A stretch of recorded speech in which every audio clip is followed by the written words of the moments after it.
Hello दोस्तों, Umakant Yadav sir GS classes के इस ऑनलाइन वेब पोर्टल पे आप सबका बहुत बहुत स्वागत है। आज के इस सेशन में हम लोग भारतीय संविधान एवं राज्य व्यवस्था में जो राज्य के नीति निर्देशक तत्व दिए गए हैं उनके कमियों के बारे में, उनके महत्व के बारे में पढ़ेंगे। उसके पहले कि जो नए वर्ष आ रहा है, नए वर्ष की आगामी हमारी तरफ से आप सभी को बहुत बहुत बधाई एवं शुभकामनाएं एडवांस में। इसके बाद हमारी तरफ से ऑनलाइन क्लास की एक कैलेंडर दिया जा रहा है, सबको एक अभियान है, सबके यहाँ पहुँचाने का कार्यक्रम जारी है, चल रहा है। और इस अभियान में आप भी शामिल होकर के कैलेंडर प्राप्त करने की कोशिश करें कि पढ़ने के साथ साथ एक हमारा भी निशान रखें अपने पास। ठीक, तो इस अभियान में शामिल आप भी होकर के कहीं ना कहीं से इसको प्राप्त करने का जरूर मौका ढूंढें। चलिए आगे की तरफ हम आज बढ़ेंगे और देखेंगे कि जो राज्य के नीति निर्देशक तत्व हैं इनके महत्व क्या क्या हैं। जो राज्य के नीति निर्देशक तत्व हैं इनके महत्व क्या क्या हैं, उनके विषय में हम अध्ययन करेंगे और इनकी कमियां क्या हैं। बहुत से आलोचक हुए, अलग अलग तरीके से आलोचकों का इनके विषय में कहना है। क्या क्या कहना है? राज्य के नीति निर्देशक तत्वों की जो आलोचना है, आलोचना जिसका मतलब होता है कमियां। ठीक, कमियां। पहला है डीपीएसपी अप्रवर्तनीय है, आर्टिकल 37 में कहा गया है। ठीक, अप्रवर्तनीय का मतलब जिसको न्यायालय में चुनौती नहीं दिया जा सकता, जिसको बदला नहीं जा सकता, वो अप्रवर्तनीय है। कौन? DPSP, directive principle of state policy, राज्य के नीति निर्देशक तत्व, यानी यह अप्रवर्तनीय है। कमी इसकी पहली क्या कमी निकली कि यह अपरिवर्तनीय है, इसे न्यायालय में चुनौती नहीं दी जा सकती। सरकार ही जब चाहेगी तो इसको लागू करेगी, वो नहीं चाहेगी तो नीतियां नहीं बना सकती, नहीं लागू कर सकती। इसके लिए आप न्यायालय में नहीं जा सकते, लेकिन वही मौलिक अधिकार के लिए आप न्यायालय में जा सकते हैं। पहली इसकी कमी ये थी। दूसरी कमियां बताते हैं आलोचक की, भारत का संविधान डीपीएसपी का विस्तार पूर्वक वर्णन करता है। यानी राज्य का नीति निर्देशक तत्व क्या होगा, जैसे हमने आपको विस्तृत तरीके से अनुच्छेद 36 से लेकर के 51 तक बताया, सारी चीजों का ये विस्तार पूर्वक वर्णन करता है। लेकिन उसको आम जनजीवन में, ठीक, व्यवहार में कैसे प्रयोग लिया जाएगा, दैनिक जीवन में कैसे प्रयोग में लगाया जाएगा, लाया जाएगा, व्यवहार में कैसे व्यक्तियों के बीच में लाया जाएगा, इसका जो प्रयोग है, इसका साधन नहीं बताता कि वो कैसे होगा। ठीक, बस विस्तृत पूर्वक वर्णन ही करता है हमारा संविधान, इसकी कमी है। अगला है आलोचकों के अनुसार कुछ नीति निर्देशक तत्व सांप्रदायिक झलक पाई जाती है। ठीक, सांप्रदायिक झलक का मतलब है कुछ नीति निर्देशक तत्वों में, जैसे गोवध निषेध की बात आती है जब, यानी गाय के वध को निषेध करना, तो देखा जाए तो कहीं ना कहीं गाय एक हिंदू धर्म से संबंधित हो जाती है। इसी को कह रहा है कि आलोचकों के कुछ नीति निर्देशक तत्वों में जो सांप्रदायिक झलक पाई जाती है। फिर अगली जो कमी बताते हैं कि कुछ डीपीएसपी यानी कुछ राज्य के जो नीति निर्देशक तत्व हैं वो आजादी के बाद भी लागू नहीं हो पाए। जैसे कौन सा अनुच्छेद है? अनुच्छेद नोट कर लेंगे। अनुच्छेद जो आज तक लागू नहीं हो पाया उसका नाम है आर्टिकल 44, समान नागरिक सिविल संहिता, यानी यूनिफॉर्म सिविल कोड। हम लोग अभी इसके बाद बात करेंगे यूनिफॉर्म सिविल कोड क्या है, बहुत विस्तृत तरीके से अनुच्छेद 44 में वैसे हम लोगों ने देखा था। आज भी आजादी के साथ 7 दशक बीत गए लेकिन अभी तक वो लागू नहीं हो पाया। ये इसकी कमियां रही हैं। और भी तमाम तरीके की कमियां हैं कि जब सरकार इसको लागू करेगी तभी आप पा सकते हैं, उसके पहले आप नहीं प्राप्त कर सकते। और ये भविष्य का अधिकार इसको ही माना जाता है। ठीक, मौलिक अधिकार क्या है? मौलिक अधिकार जन्म से ही प्राप्त हो जाते हैं, लेकिन ये आलोचकों के अनुसार मानना है कि ये भविष्य में प्राप्त होंगे। सरकार जब लॉन्च करेगी, लागू करेगी नीतियां बनाकर, तभी आपको प्राप्त हो सकते हैं, उसके पहले आपको नहीं प्राप्त हो सकते। ये रहे राज्य के नीति निर्देशक तत्वों का महत्व।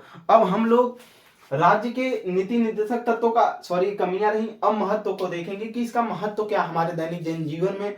ठीक, डीपीएसपी भारत में सरकार के कल्याणकारी कार्यों का आधार है। यानी जो राज्य का नीति निर्देशक तत्व है ये भारत में सरकार का जो कल्याणकारी कार्यों का आधार है। कोई भी सरकार कार्य कर रही है, ठीक, वो जनता के हित में कैसे हो उसका आधार तय करता है कौन? राज्य का नीति निर्देशक तत्व। हम लोगों ने देखा होगा कि राज्य का काम है कि ये करना, निःशुल्क विधिक सहायता, कानूनी विधिक अधिकार प्राप्त कराना राज्य का कर्तव्य होगा।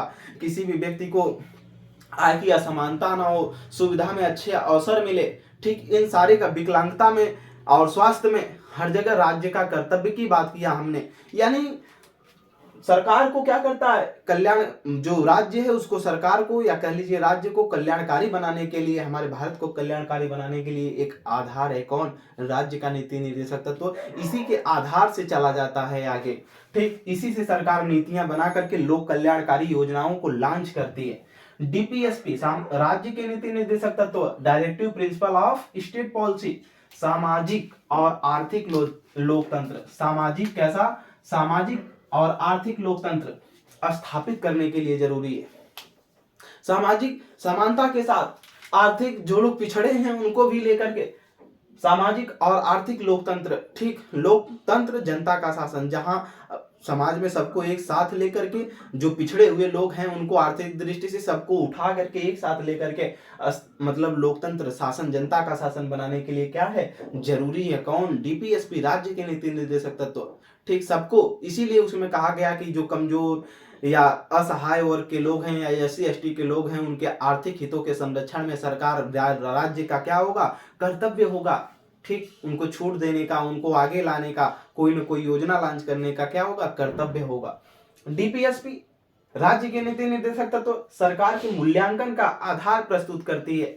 सरकार के मूल्यांकन का मतलब है कोई भी सरकार है, उन नीतियां लागू की, उसने क्या क्या कार्य किया है, पूरा उसका मूल्यांकन करती है कि ये उस लायक खरी उतरी है। लोग बताते हैं ना कि ये सरकार अपने से कुछ नहीं की है, ठीक, ये सरकार कुछ नहीं की है, इसमें कुछ मिलता ही नहीं है, इसकी कोई योजना सफल ही नहीं हुई, वही उसका सरकार के मूल्यांकन का क्या करती है, आधार प्रस्तुत करता है कौन, राज्य के नीति निर्देशक तत्व। यानी जितनी नीतियां कही गई हैं कि ये कार्य करना राज्य का क्या है, कर्तव्य है, पर्यावरण का संरक्षण करना है, बच्चों के जो 6 से 14 वर्ष के बच्चे हैं उनको शिक्षा प्रदान करना है, जो 6 साल से कम के बच्चे हैं उनकी देख रेख करना है, स्वास्थ्य की अच्छी व्यवस्था करना है, विकलांगों को, जो बेरोजगार है उनको पेंशन देना है, सहकारी समितियों के गठन करना है, ठीक, तमाम तरीके के पर्यावरण संरक्षण पर ध्यान देना है, वन्य जीवों पर ध्यान देना है, फिर जो पुराने स्मारक हैं इन पर ध्यान देना है, जो महिलाएं गर्भवती हैं उनको भी ध्यान देना है, फिर इसके बाद पंचायतों का गठन करना है, निःशुल्क कानूनी विधिक सहायता भी प्राप्त कराना है। तमाम तरीके की जो व्यवस्थाएं हैं, ये राज्य का कर्तव्य जो है वो क्या करता है, सरकार के मूल्यांकन के मतलब बताता है कि सरकार ये काम अगर नहीं की तो उसका कोई मतलब नहीं निकलता कि वो सरकार ने जब काम नहीं किया तो उसका कोई मूल्यांकन नहीं हो सकता। उसी के आधार को प्रस्तुत करता है कि अगर सरकार कोई इतना काम कर रही है तो इसका मतलब उसका सब कुछ ठीक ठाक चल रहा है, ठीक। फिर है डीपीएसपी में भारतीय संविधान का दर्शन पाया जाता है। इसके कहने का मतलब है कि जो हमारा संविधान है क्यों बनाया गया, ठीक, संविधान इसीलिए बनाया गया कि संविधान जो कि कोई भी ऐसा विधान, ऐसा कानून जो क्या सबके सर्वोपरि हो, ठीक, सबसे ऊंचा हो, सबसे सर्वोपरि हो और वो सबके लिए क्या करता हो, समान रूप से कार्य करता हो, ठीक, सर्वोपरि हो, सबके लिए समान रूप से कार्य कर रहा हो। ऐसे में जो संविधान का हमारा उद्देश्य है कि जो आर्थिक सामाजिक रूप से पिछड़े लोग हैं उनको भी आगे लाने का काम करके एक साथ समानता के साथ विकास करना है, ठीक, उसी का कहा गया है कि जो डीपीएसपी है ये वही काम करता है कि सबको, जो पिछड़े हैं, बेरोजगार हैं और भी जो लोग कमजोर हैं आर्थिक रूप से, उनको सहायता प्रदान करने का क्या करता है, डीपीएसपी बात करता है। इसीलिए इसमें कहा गया कि जो डीपीएसपी है इसमें भारतीय संविधान का क्या पाया जाता है, झलक पाया जाता है। लेकिन डीपीएसपी के साथ साथ मौलिक अधिकारों में भी हम देखेंगे तो उसमें भी भारतीय संविधान की कहीं न कहीं झलक पाई जाती है, ठीक। डीपीएसपी अतिवादी नीतियों से रक्षा करते हैं। डीपीएसपी अनीति, जो अतिवादी नीतियां हैं, इसका मतलब यही है कि सरकार बदल जाने पर भी जो ये नीतियां हैं निरंतर कायम रहती हैं, ठीक। अतिवादी नीतियां जो हैं इससे रक्षा करने का मतलब ये है कि आज कोई सरकार है, कोई नीतियां बनाई, ठीक, तो वो सरकार अगर ये बदल गई तो आने वाले समय में भी वो जो नीतियां हैं उसी के आधार पे अगली सरकार काम करती रहती है, निरंतर ये कायम रहते, ठीक। तो ये रहे राज्य की नीति निर्देशक तत्वों के महत्व और ये रही कमियां मेंस की परीक्षाओं में, पीसीएस, आईएएस और भी जगहों पर मेंस की परीक्षाओं में, ठीक, पूछ लिए जाते हैं कभी कभी समीक्षा अधिकारी जैसे पेपरों में, और इनसे फैक्ट भी बनाए जा सकते हैं। फैक्ट का मतलब है एक फैक्टिव क्वेश्चन, जैसे राज्य के नीति निर्देशक तत्वों की कमियां हैं, कमियां में 2-4 रख देगा, एक रख देगा, इधर से कुछ महत्व उठा कर दे देगा, अपरिवर्तनीय है, क्या है, तो इसमें से आप फैक्ट ढूंढ सकते हैं। और फैक्ट ढूंढने के साथ साथ आप प्रीवियस ईयर के प्रैक्टिस सेटों को जरूर सॉल्व करें, तभी आप इसको समझ सकते हैं।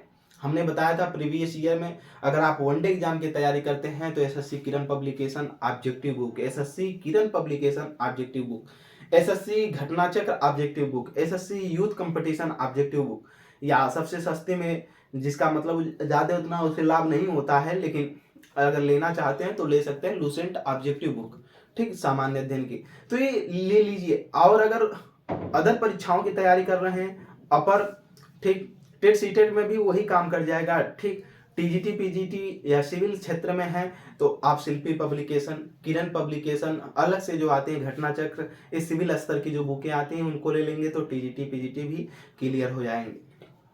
आप हमारा नोट्स पढ़ें, प्रीवियस ईयर का क्वेश्चन करें, कोई एक किताब रखे हो उसका थोड़ा सा सहारा ले सकते हैं, नहीं तो किताब की जरूरत नहीं है, बस आप प्रैक्टिस करते जाएं। जो भी दिक्कतें परेशानी होती है कमेंट सेक्शन में आप हमेशा हमको बताते जाएं, तो आप इसको नोट कर लेंगे।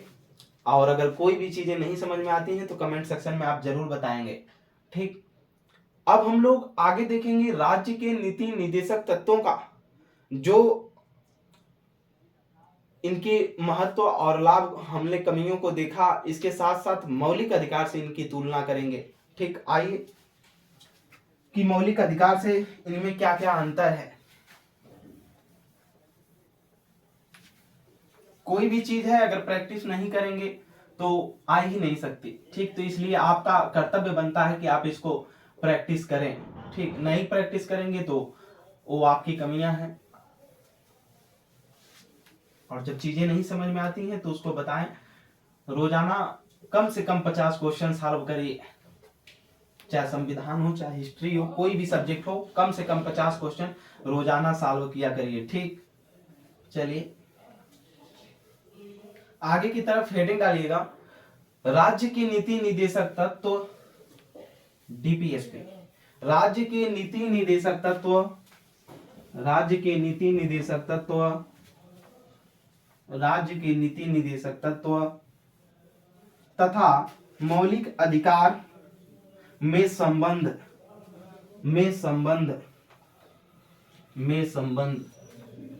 अगर मेंस की परीक्षाओं में क्वेश्चन पूछे जाते हैं तो कैसे पूछे जाएंगे, एक क्वेश्चन भी लिखिएगा। मेंस की परीक्षा में अगर कहीं पूछ लिए जाते हैं सिविल स्तर में, लिखिएगा फंडामेंटल राइट, मौलिक अधिकार और राज्य के नीति निर्देशक तत्व, ठीक, फंडामेंटल राइट और डीपीएसपी, राज्य के नीति निर्देशक तत्व, राज्य के नीति निर्देशक तत्व एक दूसरे से अलग हैं, एक दूसरे से अलग हैं, लेकिन वे परस्पर विरोधी न होकर, लेकिन वे परस्पर विरोधी न होकर, लेकिन वे परस्पर विरोधी न होकर एक दूसरे के पूरक हैं, एक दूसरे के पूरक हैं, एक दूसरे के क्या हैं, पूरक हैं, एक दूसरे के पूरक हैं तत्वों की, ठीक। राज्य के नीति निर्देशक तत्वों के आगे इसे में लिखेंगे राज्य के नीति निर्देशक तत्वों की,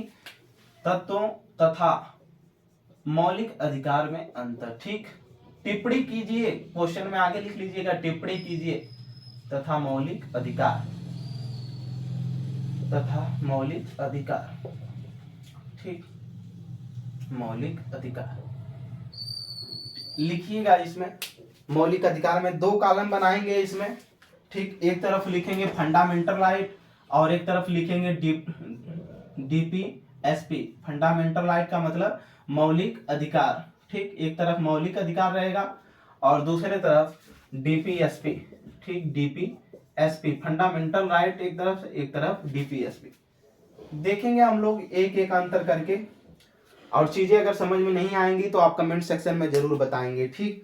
लिखेंगे इसका स्वरूप नकारात्मक है, फंडामेंटल राइट में लिखेंगे, हम समझाते हुए भी चलेंगे, इसका स्वरूप नकारात्मक है, इसका स्वरूप नकारात्मक है, इसका स्वरूप नकारात्मक है, नकारात्मक है, इसका स्वरूप नकारात्मक है, ठीक। यानी जो फंडामेंटल राइट है ये बताता है कि निषेधात्मक की बात करता है। निषेधात्मक का मतलब ये है कि सरकार को मनाही करता है कि क्या सरकार को नहीं करना है। ठीक, सरकार को निषेधात्मक, इस सरकार को क्या करता है, मनाही करता है कि सरकार को क्या नहीं करना है। जैसे भेदभाव सरकार को नहीं करना है किसी के भी साथ, धर्म, वंश, जाति, लिंग, जन्म स्थान के आधार पर सरकार क्या करेगी, भेदभाव नहीं करेगी। ये मौलिक अधिकार में बात करते हैं, लेकिन इसका स्वरूप सकारात्मक है। किसका, डीपीएसपी का, इसका स्वरूप सकारात्मक है, इसका स्वरूप सकारात्मक है, सकारात्मक है, इसका स्वरूप सकारात्मक है, इसका स्वरूप सकारात्मक है।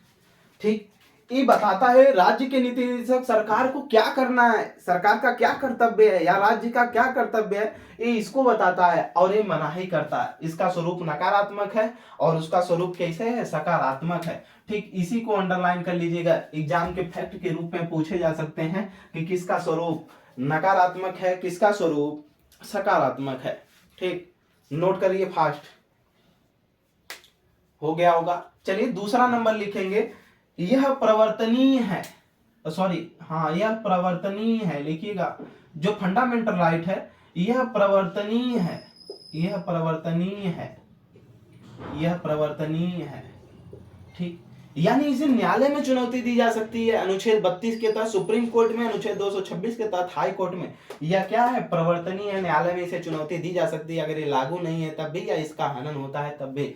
लेकिन दूसरे में इसमें लिखेंगे डीपीएसपी में यह अप्रवर्तनीय है, यह अप्रवर्तनीय है, यह अप्रवर्तनीय है। किस आर्टिकल में कहा गया है, तो अनुच्छेद लिख लेंगे 37। अनुच्छेद 37 यह कहता है कि यह सरकार या राज्य के विकास में तो जरूरी है, कौन, डीपीएसपी, राज्य के मूलभूत अधिकारों में जरूरी है, उसके विकास में मूलभूत है। ठीक, बहुत आवश्यक तत्व है डीपीएसपी राज्य का। जब भी विकास लोक कल्याणकारी राज्य की बात करने की या विकास करने की बात आएगी तो उसके राज्य की नीतियां क्या है, नीति निर्देशक तत्व उसमें अहम भूमिका निभाता है, मुख्य आधार होता है। अभी हमने महत्व में देखा कि ये राज्य के आर्थिक और सामाजिक लोकतंत्र स्थापित करने का क्या है, मूलभूत आधार है, कौन, डीपीएसपी। यह अप्रवर्तनीय है।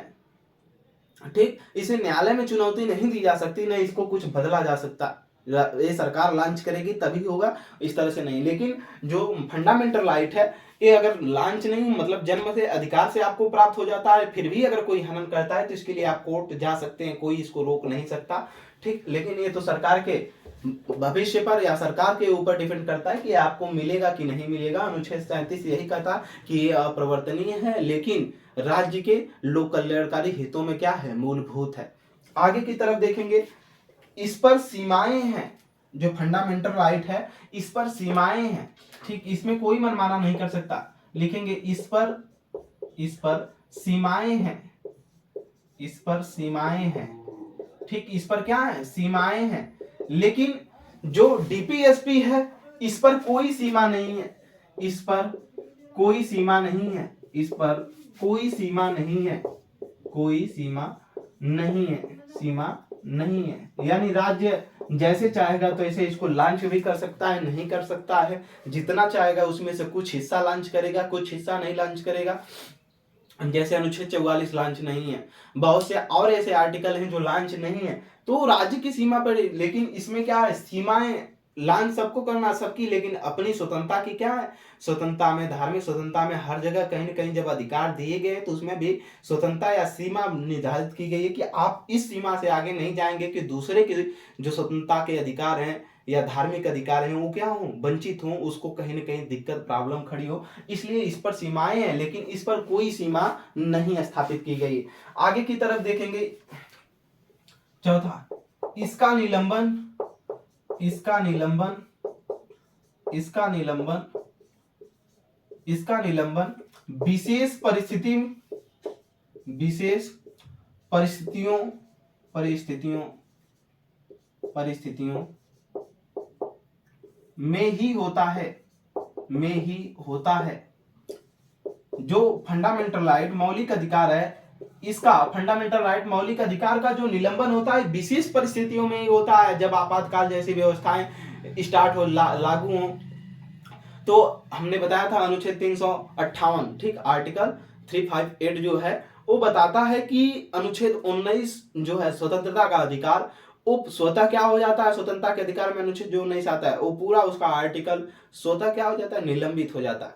359 कहता है 20 और 21 को छोड़ करके सभी अधिकार क्या हो जाएंगे, स्वतः निलंबित हो जाएंगे जब राष्ट्रीय आपात मतलब अनुच्छेद 352 जब लागू हो जाएगा तो, या 360 वित्तीय आपात लॉन्च हो जाता है तो भी, तो इसका निलंबन विशेष परिस्थितियों में होता है। लेकिन इसमें देखेंगे चौथे में, तो ये हमेशा निलंबन में होता है, जब सरकार इसको लागू करेगी तभी लागू होता है। लिखेंगे जब तक डीपीएसपी को डीपीएसपी को कानून बनाकर लागू न किया जाए तब तक वे स्वतः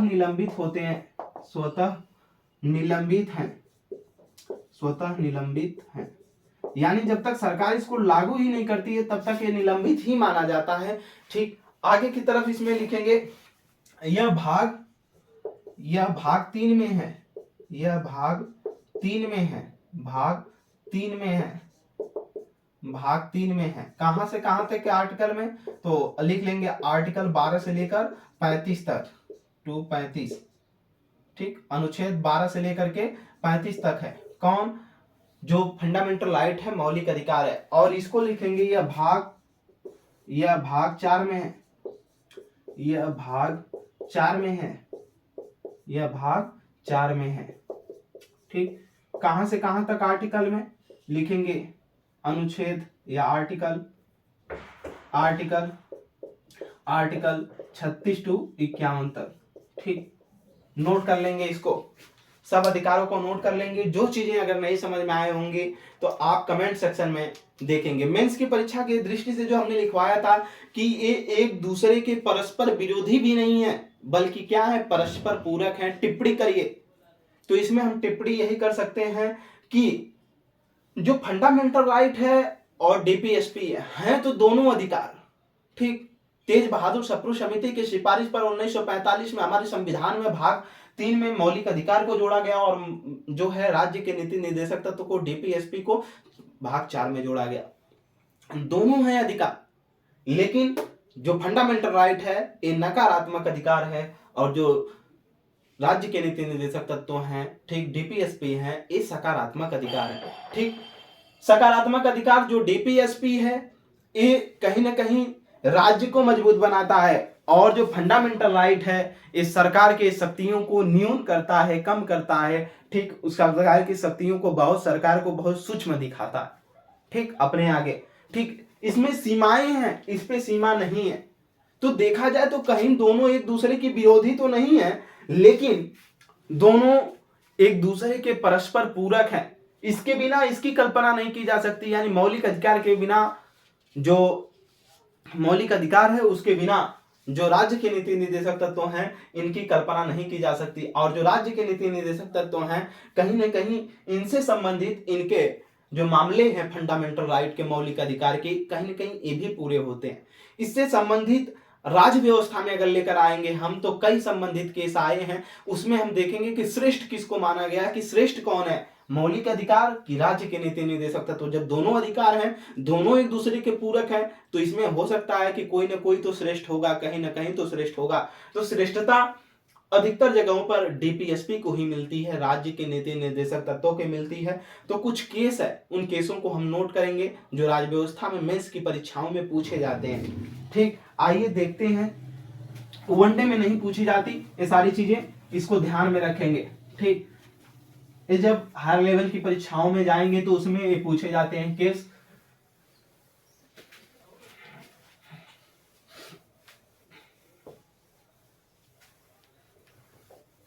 ये दोनों हम लोगों ने अंतर देखा और अंतर से भी फैक्ट बनाए जा सकते हैं। ये आप ध्यान से पढ़ करके इसको याद रखेंगे, प्रैक्टिस करते रहिए, जितना ज्यादा प्रैक्टिस हो सकता है। और जो लोग व्हाट्सएप ग्रुप में नहीं जुड़े हैं वो मैसेज कर सकते हैं।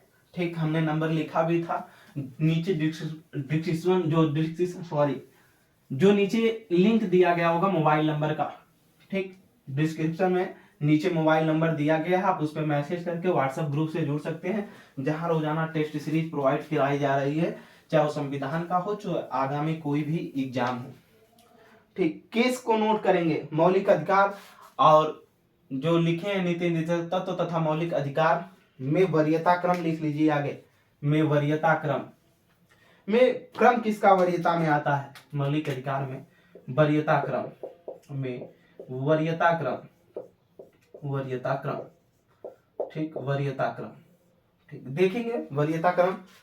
पहला आता है चंपकम दोराई राजन, केस का नाम लिखेंगे चंपकम, चंपकम,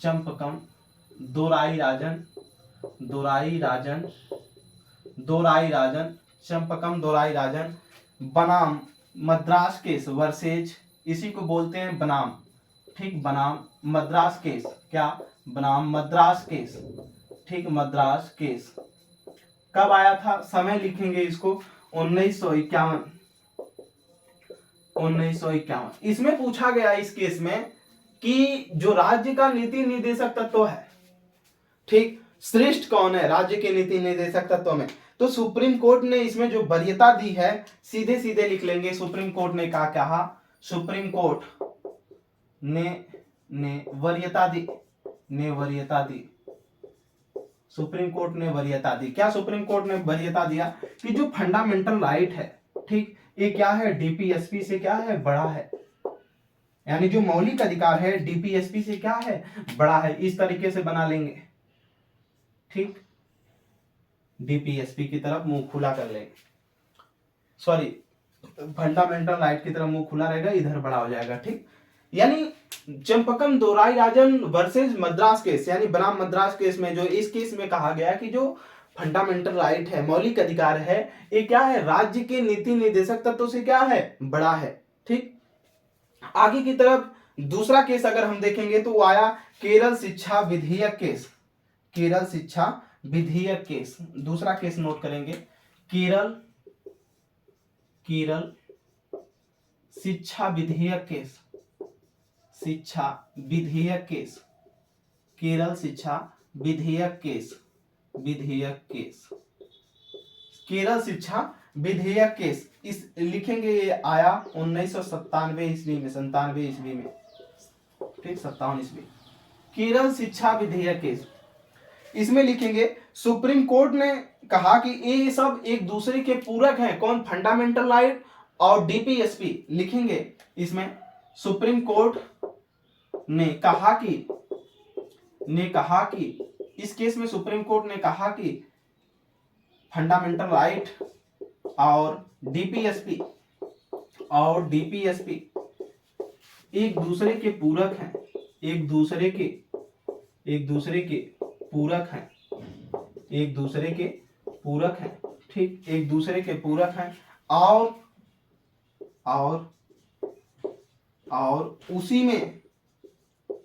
उसी में रचनात्मक समायोजन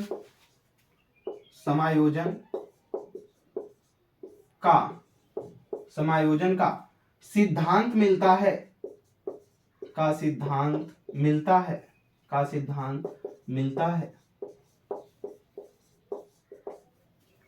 समायोजन का, रचनात्मक समायोजन का सिद्धांत मिलता है, नोट करेंगे इसको।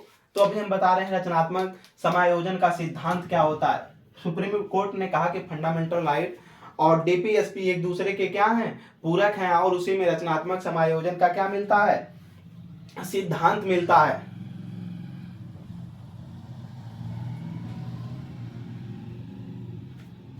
ठीक, देखिएगा रचनात्मक इसमें क्या होता है, रचनात्मक समायोजन।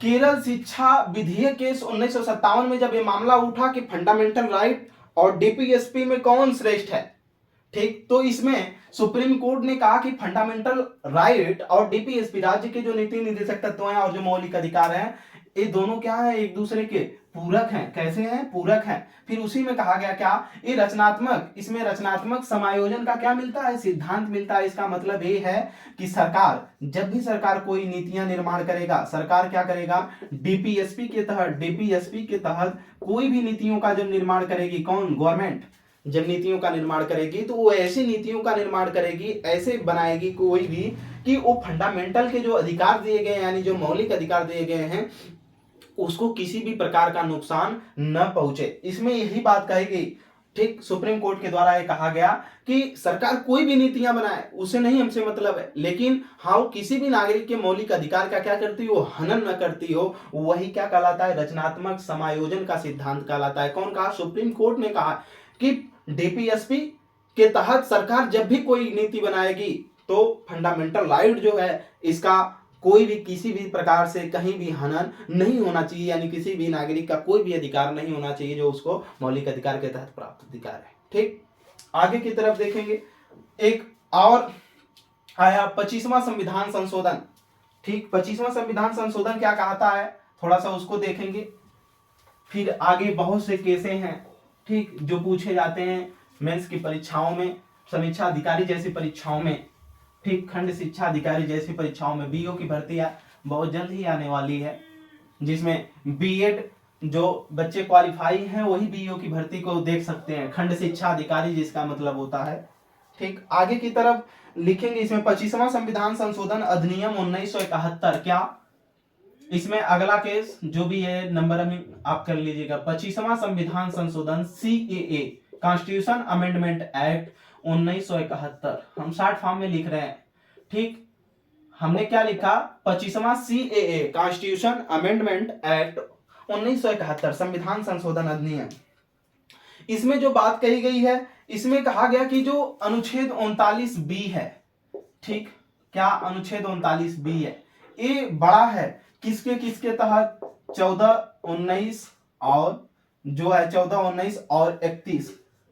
ठीक, कहीं ना कहीं इसके जो अधिकार हैं इससे एक बड़े की बात करता है। इसमें क्या है, इसमें कहा गया कि 39 बी में जो कहा गया कि जो सरकार है, सरकार क्या करेगी, कोई भी देश का जो संसाधन है, देश का जो क्या है, संसाधन है, संसाधन है, ठीक, उसका क्या करेगी, समान रूप से सभी नागरिकों में जनहित में प्रयोग करेगी। ठीक, दूसरी चीज भी लिख लेते हैं तब हम इकट्ठा समझाएंगे। फिर 39 सी आता है, ठीक, 39 सी आता है। ठीक, इसमें भी कहा गया कि जो अनुच्छेद 14, 19 और 31 है, इससे श्रेष्ठ माना गया, कौन, 39 सी भी। इसमें क्या कहा गया है, इसमें कहा गया कि आर्थिक विकेंद्रीकरण, ठीक, जो सॉरी आर्थिक विकेंद्रीकरण में समानुपात हो। ठीक, चलिए देखेंगे, इसमें विकेंद्रीकरण की बात की गई है, विकेंद्रीकरण, इस हमने राज्य के नीति निर्देशक तत्वों में सबको पढ़ाया। अनुच्छेद 39 बी, अनुच्छेद 25वां संविधान संशोधन में क्या कहता है कि जो 39 बी है, जिसमें कहा गया कि जो देश का संसाधन है या राज्य का जो संसाधन है, इसके जनहित में प्रयोग किया जाएगा सरकार के द्वारा, या प्रयोग किया जाना राज्य का क्या है, कर्तव्य है। यानी राज्य के पास जो भी संसाधन है, ठीक, उसको जनता के हित में क्या करना, प्रयोग किया जाना जरूरी है। ठीक, कैसे, इसमें जो अनुच्छेद 14, 19 और 31 में जो अधिकार दिए गए हैं, लेकिन इस पे भी किसी भी प्रकार से भेदभाव नहीं होना चाहिए, इनसे श्रेष्ठता दिखाते हुए इसको बताया गया। फिर 39 सी में जो बात कही गई, इसमें कहा गया कि जो आर्थिक है, आर्थिक शक्ति है, कोई भी आर्थिक शक्ति, ठीक, उसका विकेंद्रीकरण, यानी समानुपात में विभाजन हो। सरकार के द्वारा कोई भी योजना हो, सरकार के द्वारा कोई भी चीज दिया जा रहा है, ठीक, तो उसको समाज में समान रूप से, पूरे देश में समाजवादी तरीके से, समाजवाद की तरीके से क्या हो, उसका विकेंद्रीकरण समानुपात में हो। ठीक, उसी को विकेंद्रीकरण बोलते। विकेंद्रीकरण का मतलब होता है कोई भी चीज समान अनुपात में सबको मिले। ठीक, तो 39 सी भी यही श्रेष्ठता दिखाता है। विधि के समक्ष जो समता दी गई है, जो समानता का रूप है, ठीक, जिसमें कहा गया सबके लिए विधियां समान रूप से होंगी। ठीक, फिर 19 में जो स्वतंत्रता का अधिकार दिया गया है सबको समान रूप से। इसमें 31 में जो संपत्ति का अधिकार था उसको निकाल दिया गया। ठीक, संपत्ति को रखने का भी अधिकार है सबको, लेकिन कानूनी अधिकार है अब। ठीक, तो इन अधिकारों से श्रेष्ठता इसको दिखाई गई है कि सरकार जो भी ये काम करेगी उसमें भेदभाव के तरीके का नहीं अपनाएगी। ठीक, यह संसद का कानून 39B और 39C बहुत लंबे समय तक न्यायालयों में लंबित रहा है। ठीक, इसमें भी श्रेष्ठता बाद में कहा गया कि जो 39B है और 39C है कहीं ना कहीं इन आर्टिकलों का क्या करता है, उल्लंघन करता है, न्यायालय ऐसा मानता है। ठीक, तो इसको आप भी गूगल पे सर्च करके अधिक पढ़ेंगे, आशा है। आगे की तरफ अगर देखा जाए तो एक और केस का नाम लिखेंगे, केशवानंद भारती केस। ठीक, जिसमें कहा गया कि 25वां जो संविधान संशोधन है ये अवैध है। ठीक, ये क्या करता है, जो 39B है 39C है इसका उल्लंघन करते हैं।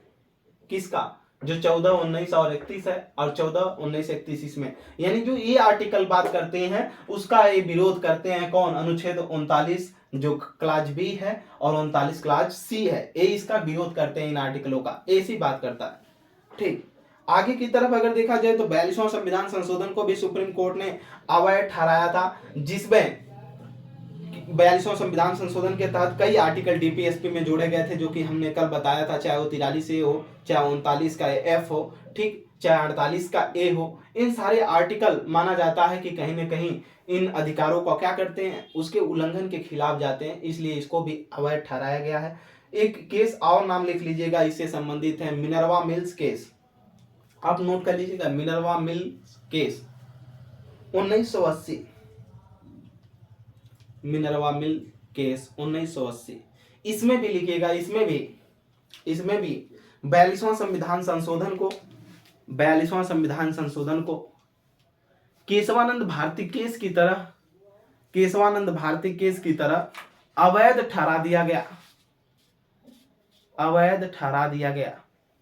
यानी जो 42वां संविधान संशोधन के तहत कुछ जोड़े गए जो आर्टिकल है, माना जाता है कि ये कहीं न कहीं विरोधी हैं परस्पर, किसके, मौलिक अधिकारों के।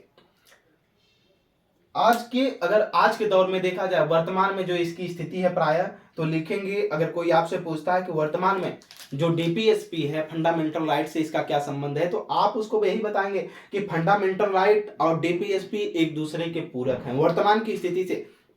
फिर बताएंगे कि अनुच्छेद 39B और अनुच्छेद 39C के जो नीति निर्देशक तत्वों के अनुच्छेद हैं 14, 19 या 31 मौलिक अधिकारों में क्या करते हैं, वरीयता देते हैं एक दूसरे को। ठीक, आगे की तरफ हम फिर बता सकते हैं किसी को, फंडामेंटल राइट और डीपीएसपी के बीच का जो संतुलन है संविधान का मूल है। ठीक, संविधान का क्या है, मूल ढांचा है। जैसे में अगर देखा जाए, एक तरफ से फंडामेंटल राइट मौलिक अधिकार और दूसरी तरफ से जो है राज्य के नीति निर्देशक तत्व डीपीएसपी, एक दूसरे के पूरक हैं, यानी दोनों अधिकार हैं। बस एक को न्यायालय में परिवर्तन किया जा सकता है, एक को न्यायालय में परिवर्तन नहीं किया जा सकता। ठीक, तो दोनों संविधान के ही मूल ढांचा है और दोनों में संविधान की झलक पाई जाती है। ठीक, एक सरकार के लिए सकारात्मक की बात करता है, एक सरकार के लिए नकारात्मक की बात करता है। एक सरकार की शक्तियों को आगे बढ़ाता है, एक और मौलिक अधिकार सरकार की शक्तियों को न्यून करता है, कम करता है। ठीक, जो मौलिक अधिकार है राजनीतिक लोकतंत्र की स्थापना करता है, और जो राज्य के नीति निर्देशक तत्व हैं ये आर्थिक और सामाजिक लोकतंत्र की स्थापना की बात करता है। तो ठीक इस प्रकार से हम लोगों ने राज्य के नीति निर्देशक तत्वों को देखा। अगली क्लास में हम लोग समान नागरिक सिविल संहिता यूनिफॉर्म सिविल कोड अनुच्छेद 44 का विस्तृत पूर्वक अध्ययन करेंगे। उसमें क्या मतलब कमियां हैं और क्या उसका महत्व है, क्या अच्छाई है, क्या बुराई है, इसके बारे में चर्चा करके हम लोग फिर अगले आर्टिकलों पर बढ़ेंगे। ठीक, आज के लिए इतना ही। ज़्यादा से ज़्यादा हमारे चैनल को एक दूसरे तक शेयर करें, सब्सक्राइब करवाएं। जो अपने से लोग संबंधित हैं, मोबाइल लिए हैं, उनमें चैनल सब्सक्राइब करवाएं। ये आपका भी कर्तव्य है, हमारे लिए इतना तो कर ही सकते हैं। और मेहनत से पढ़ें, प्रैक्टिस सेट जरूर करें। ठीक, और नए वर्ष में जो हमारी तरफ से हमने बताया कि कैलेंडर वितरित किया जा रहा है ऑनलाइन क्लास का, इसको पाने का एक अवसर आप भी रखें कि कहीं ना कहीं से इसको प्राप्त किया जाए। ठीक, बेहतरीन तरीके से कैलेंडर को एक निशानी भी रखिए पा करके। और ये अभियान हर जगह चलाए जा रहे हैं, आशा है कि आपको भी मिलेगा। और कमेंट बॉक्स में आप बताएं कि आज की क्लास कैसी लगी। Umakant Yadav sir GS classes में जुड़ने के लिए आप सबका बहुत बहुत धन्यवाद।